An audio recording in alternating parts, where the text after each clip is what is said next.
ከበሽታው ፈውሰውታል ማለት ነው።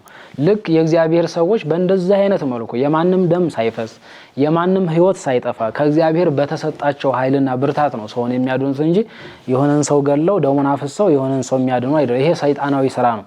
እግዚአብሔራዊ ስራ ግን ልክ በእግዚአብሔር ኃይልና መንፈስ ማንም ሳይጎዳ ሌላውን መጥቀም ነው።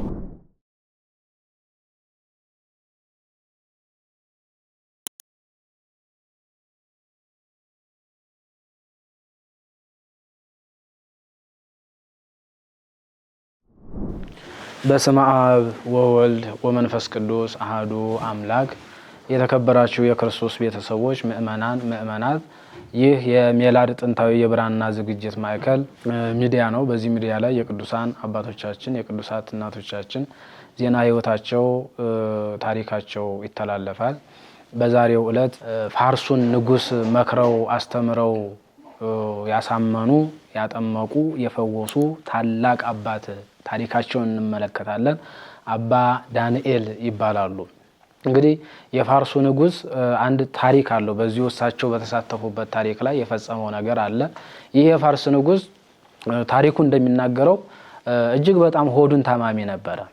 ሆድ በሽታ ነበረበት። እለት እለት ይጨነቃል እና ንጉስ እንደመሆኑ ከበላው አብልቶ ከጠጣው አጠጥቶ የሚያኖራቸው ስርምሰው ቅጠል በጥሰው መድኃኒት ቀምመው የሚፈውሱ ሰዎች ነበሩ። እነዚህ ጠበብት ይባላሉ። በቤተ መንግስቱ የሚኖሩ ናቸው።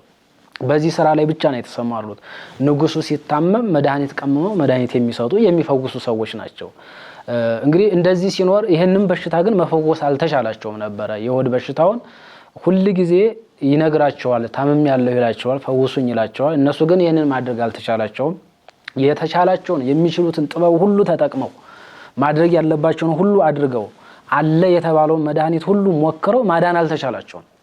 ከዚያ ንጉሱ በመጨረሻ ምንድነው ያለው? ትዕግስቱ አለቀና እኔ እኮ ከበላሁት አብልቼ ከጠጣሁት አጠጥቼ ከኔ ጋራ የማኖራችሁ በክብር የማኖራችሁ ለዚህ ጊዜ እንድትሆኑኝ ነው፣ ስታመም እንድትፈውሱኝ እንድታድኑኝ ነው።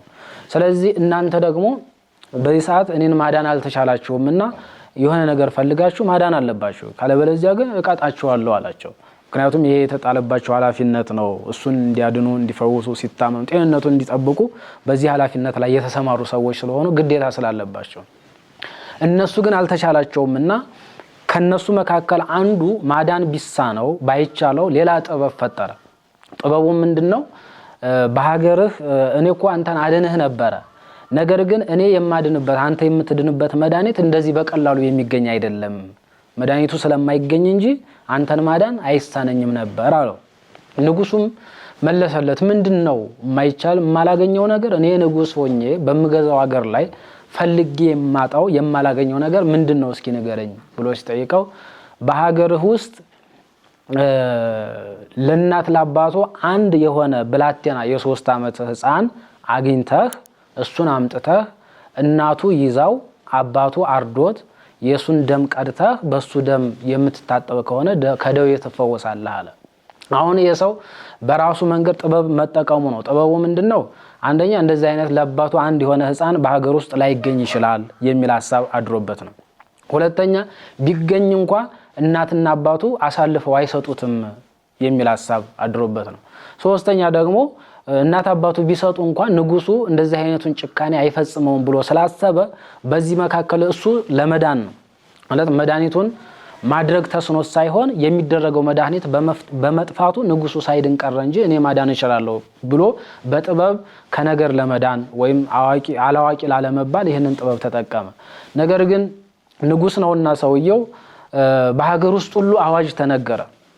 ልጅ ያላችሁ ሰዎች የ3 ዓመት ይሆናል፣ ለዚያውም ደግሞ አንድ ልጅ ብቻ ሌላ ወንድም እህት የሌለው ለእናት ለአባቱ አንድ የሆነ ልጅ ያላችሁ ካላችሁ በሀገሬ ውስጥ የምትኖሩ ብዙ ወርቅ ብር ሰጣችኋለሁ፣ አምጡና ስጡኝ አለ።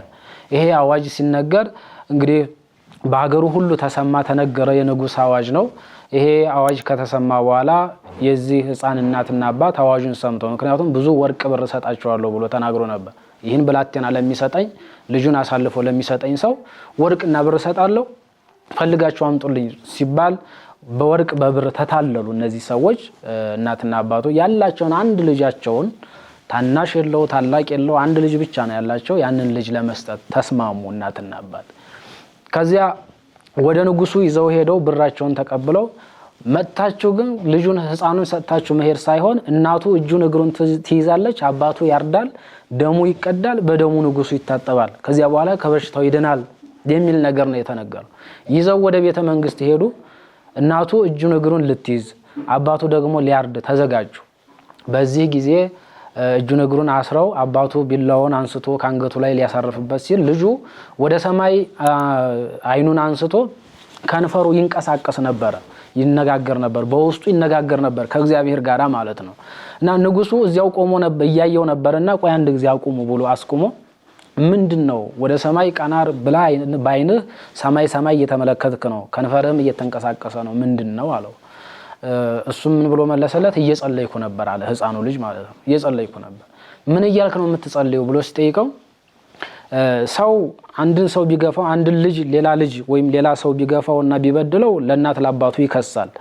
እናት አባቱ የማይችሉት ከሆነ ለንጉስ ይከሳል በእንደዚህ አይነት ሁኔታ አለ በዚህ ምድር ላይ እንኳን ስንኖር የሆነ ፍትህ የሚሰጥ አካል አለ እኔ ግን ከሁሉም ፍትህ አጣው እናት አባቴ ለገንዘብ ብለው አሳልፈው ለንጉሱ ሰጡኝ ለንጉስ እንኳን እንዳልከስና ንጉስ እንዳይፈርድልኝ ደግሞ እኔ እንድታረድ የወሰነው ራሱ ንጉሱ ነው ስለዚህ በዚህ በመኖርባት ዓለም ላይ ለኔ ፍትህ የሚሰጠኝ ስለሌለ ወደ ሰማያዊው ንጉስ ወደ ኢየሱስ ክርስቶስ እያመለከትኩ ነው ወደሱ እየጸለይኩ ነው ይላል አባቶቻችን ሊቃውንተ ቤተ ክርስቲያን በመዝሙረ ዳዊት ላይ እስማአዊ ወእሜ ገደፉኒ ወእግዚአብሔር ተወክፈኒ እናትና አባቴ ጥለውኛል እግዚአብሔር ግን ተቀብሎኛል የሚለው ቃል ላይ ይሄንን ታሪክ አስገብተው ይተርካሉ በአንድምታ ትርጓሜ ላይ ማለት ነው እና ይሄንን ሲል ንጉሱ ልቡ ተነክቶ አንደኛ ህፃኑ የጸለየው ጸሎት ንጉሱን ወደ ርህራሄ መልሶታል ያጨካኝ የነበረውን ንጉስ እሱ ለመዳን ብሎ ህፃኑ እንዲገደል ሲያስብ የነበረውን ንጉስ ወደ ርህራሄ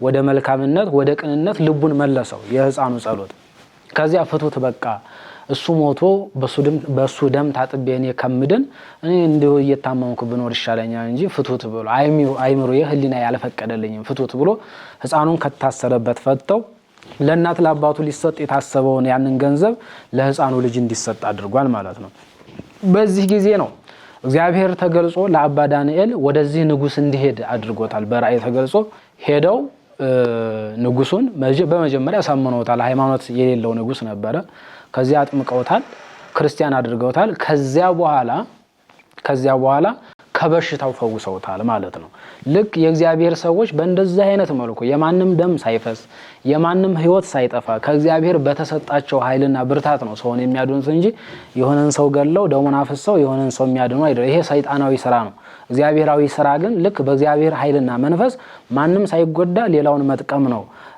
ሰይጣናዊ ስራ ደግሞ አንዱን ጠቅሞ አንዱን መጉዳት አንዱን ገርሎ አንዱን ማዳን ነው አንዱን ፈውሶ አንዱን ማሳመም ነው ሰይጣናዊ ስራ እግዚአብሔራዊ ስራ ግን ማንንም ሳይታመም ሁሉም ይድናል ማንንም ሳይሞት ሁሉም ይፈወሳል ማንንም ሳይጎዳ ሁሉም ይጠቀማል ማለት ነው በእንደዚህ አይነት መልኩ እግዚአብሔር ለዚህ ቅዱስ አባት ለአባ ዳንኤል ተገልጾ ይህን ንጉስ እንዲፈውሱት አድርገዋል ማለት ነው ለዚህ ንጉስ የደረሰ እግዚአብሔር አምላካችን ለኛም ይድረስልን ረድኤታቸው በረከታቸው በሁላችን ላይ አድሮና ጸንቶ ይኖር ይቆየን